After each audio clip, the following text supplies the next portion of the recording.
बप्पा रावल जैसे विलक्षण राजा के बाद आने वाले 500 वर्षों तक शक्ति कुमार, खुमान प्रथम, खुमान द्वितीय, खुमान तृतीय, समर सिंह, जैत्र सिंह जैसे वीरों ने बप्पा रावल के उत्तराधिकारी के रूप में मेवाड़ का विस्तार किया था। यह बप्पा रावल का ही पराक्रम था कि बप्पा के जाने के अगले 500 वर्षों तक भारतवर्ष इस्लामी आक्रांताओं से सुरक्षित रहा। बप्पा रावल के पश्चात यूं तो सिसोदिया वंश के अनेक पराक्रमी राजा हुए हैं, किंतु 820 से 860 ईस्वी तक शासन करने वाले खुमान द्वितीय विलक्षण प्रतिभा के धनी थे। अपने शासनकाल के दौरान खुमान द्वितीय ने कभी भी अरबों को सिंध से पार नहीं आने दिया, यहाँ तक कि उन्होंने अरबों को ईरान तक भगा दिया। खुमान द्वितीय ने अपने संपूर्ण जीवन काल में मुस्लिम आक्रांताओं के विरुद्ध 24 युद्ध लड़े थे, किंतु एक भी युद्ध में वे हारे नहीं थे। तो दोस्तों, आज मैं आपके सामने रावल खुमान द्वितीय के बारे में बातें करना चाहता हूँ। आशा है आपको मेरा ये वीडियो पसंद आएगा। पसंद आए तो मेरे चैनल को जरूर सब्सक्राइब करें, ताकि मैं आपके सामने ऐसे ही ऐतिहासिक वीडियो ला सकूं। तो आइए चलते हैं। इसका एक कारण यह है कि पौराणिक भारत के इतिहास में दो माध्यम से सहेज कर रखा जाता है, एक मंदिरों पर शिलालेख के रूप में, दूसरा पुस्तकों के माध्यम से। मुस्लिम आक्रांताओं ने जहां भी जीत हासिल की, सबसे पहले वहां के मंदिरों को ध्वस्त किया था। इस्लामी पुस्तकें उसे ऐसा करने का आदेश या उपदेश भी देती हैं। इसके साथ ही इस्लामी आक्रांताओं ने भारत की बौद्धिक विरासत नालंदा और तक्षशिला जैसी विश्व प्रसिद्ध विरासत को जलाकर नष्ट कर दिया। हिंदुओं का गौरवशाली इतिहास क्यों सही रूप से ज्ञात नहीं होता, यही इसका प्रमुख कारण था। ऐसी ही एक घटना का जिक्र जेम्स टॉड ने अपने लेखन में करते हुए कहा है कि एक बार चित्तौड़गढ़ के मूल्यवान शिलाखंड और वस्तुएं लेकर वह जाते हुए जहाज में जब उनका जहाज समुद्र में फंस गया, तो कप्तान के कहने पर कि अगर गैर जरूरी वस्तुएं हटा दें तो हम बच सकते हैं, उन्होंने अनेक मूल्यवान शिलाखंड समुद्र में फेंकने पड़े थे। तो यह हमारे ब्राह्मणों का योगदान रहा है। उन्होंने अपनी श्रुति और बुद्धिमत्ता के माध्यम से इतिहास का लेखन ऐतिहासिक गाथाओं में भी जीवंत किया था। अमर काव्य में खुमान द्वितीय की सेना का वर्णन करते हुए कहा गया है कि उनके पास 1 लाख रावल, 30 लाख अश्वारोही, 8 लाख पैदल और 9 सहस्त्र हाथी, 1 सहस्त्र नगाड़ों की सेना थी।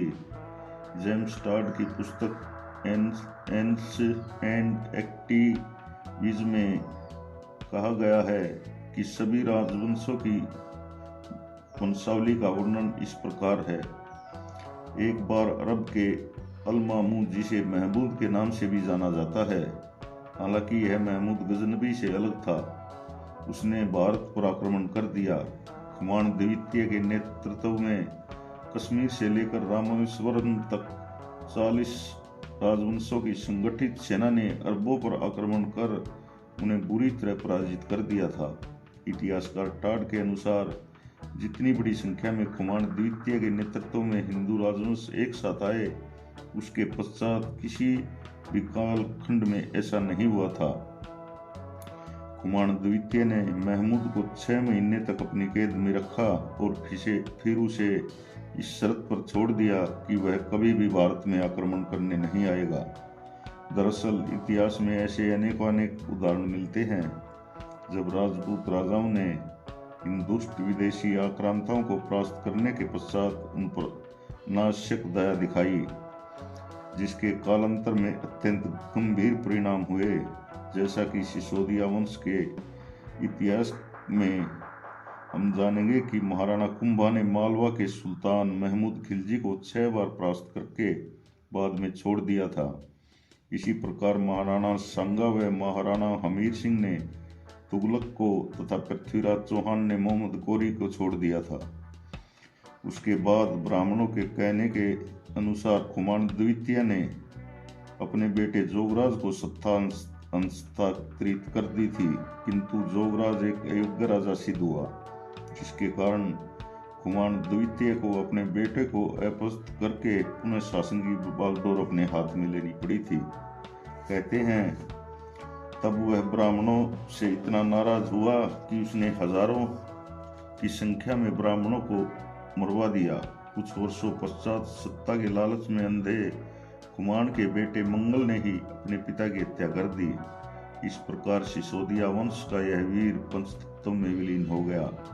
खुमान द्वितीय के योगदान के पश्चात खुमान तृतीय शक्ति कुमार जैसे पराक्रमी राजा हुए, जिन्होंने मुस्लिम आक्रांताओं से हिंदू अस्मिता की रक्षा के लिए अनेकों लड़ाइयाँ लड़ी। सन 1191 में पृथ्वीराज चौहान और मोहम्मद गोरी के मध्य भयंकर युद्ध हुआ। पृथ्वीराज चौहान और उसके जमाई महाराज समर सिंह ने मोहम्मद गोरी को वीरतापूर्वक परास्त करके जीवित छोड़ दिया था।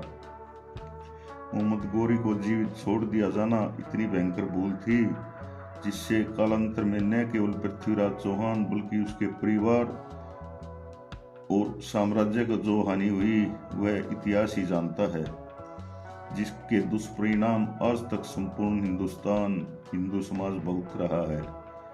1192 में मोहम्मद गोरी फिर आया और पृथ्वीराज चौहान को मार डाला। उसके बाद उसने जो हालात पैदा किए वह हमारा पूरा देश जानता है। तुष्टीकरण की राजनीति करने वाली सरकारों के आदेश पर इतिहासकारों द्वारा एक सुनियोजित साजिश के तहत भारत के इस वैभवशाली इतिहास को मिटाने का अनेकों बार प्रयास किया गया।